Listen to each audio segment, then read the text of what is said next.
Right, hi guys, Nathan here. So today I wanted to go through some costly cleaning mistakes with a business. Uh, 5 costly mistakes in a cleaning business, sorry, and also ones that can be applied to pretty much any maintenance and physical service-based business as well. So let's go through these. Firstly, I want to talk about precision and professionalism with a cleaning company. And careful attention to detail. It's really, really important attention to detail with a business. Um, Even the most well-intentioned entrepreneurs can stumble with significant pitfalls that basically impact their bottom line, which is the number one thing here. So what I've done is put 5 key ones down that I've found throughout the years will really, really have a massive, massive impact on my business. So we're going to run through these. Just before I do that, as you can see here, just about there, that is the new Service Company Creator Award, which I'm really, really excited about to show you guys. I will do a video on it just so you can understand how it works and the concept we've got behind it. As you know, you see all these things with YouTube, the awards, ClickFunnels do an award, for example, YouTube do an award for, I think it's 100,000 followers now, which we're working towards with your help. So please subscribe, share, like this video if it helps, and take a look at my other videos as well. I hope they can be really beneficial for you starting a business or with your current business. The SEC award is for when you hit £10,000 in revenue with us, and then we have another one for £100,000. So, like I said, I'll do a video on that. But coming back to this video, 5 costly mistakes any type of cleaning or physical service-based business should avoid. The first is neglecting to chase your debts. Now, this is really, really important. Sometimes you can be able to feel a bit flush when it comes to a business. You go and do a job for £5,000, you get paid quickly, and then it's like, all right, we've got 5 grand in the bank.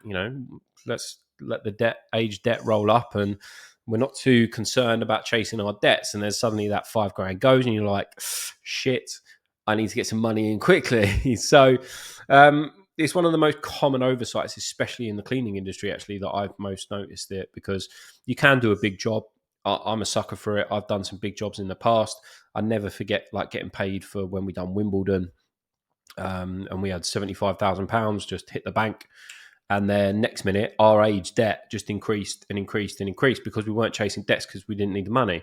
And then the same applies as you move on. Like I think around about that time, we also did the mayor's office was the contract that we got, and then that rolled up. And then next minute, you got £200,000 in your bank, and then you just forget about the debts. And then suddenly you'll look at your age debt and you'll see that someone's not paid for 60 days or 90 days, and it's not acceptable. It's bottom line, it's not acceptable. They have to be paying on time on your invoice terms. If your invoice terms are 30 days and they agree to it, make sure that they're paying on time. Simple as that. So implement clear payment terms when it comes to the job or the contract, and then follow up promptly on any overdue payments to maintain financial stability. So that's number one, neglecting to chase your debts.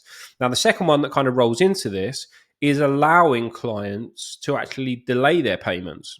So if a client says to you, for any reason other than financially, that they need to delay the payment, client wants X, Y, and Z done, or even though the project's been signed off, things like that.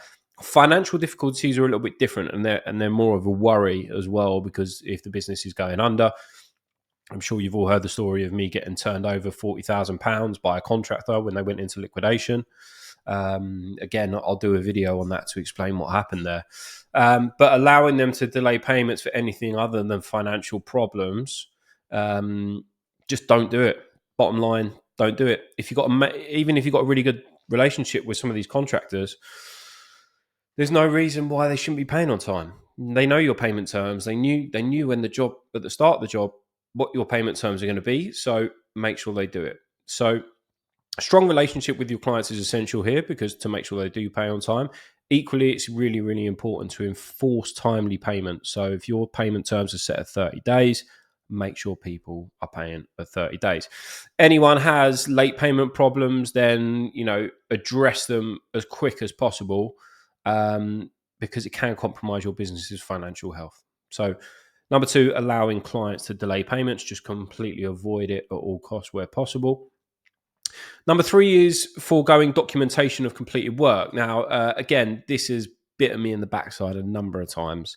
And it was one that I learned the hard way from not getting jobs signed off. Actually, at Wimbledon, when we done Wimbledon Tennis Club, we roughly got turned over by in the region of about an additional £12,000, if I remember rightly. We had a number of contractors that went on the job, and they were supposed to be doing daily sign-in sheets. So the sign-in sheets, naturally, they were supposed to sign, they were supposed to put their times on there, and they weren't doing it. When it comes to billing, and I billed the final amount, which was around about £12,000, the contractor actually refused to pay. They outright refused to pay it because they were saying, how on earth do we have any idea that your contractors were on site? You know, I stood there with my hands behind my back and my pants around my ankles and said, fair enough. What am I supposed to do? Thankfully, we had enough in the job to suffer it. Now, that isn't always the case. When it's not the case, it can massively impact your top line. So, crucially, neglecting documentation, completed tasks, things like that, ensuring that all work's signed off, whether in-house staff or outsourced contractors.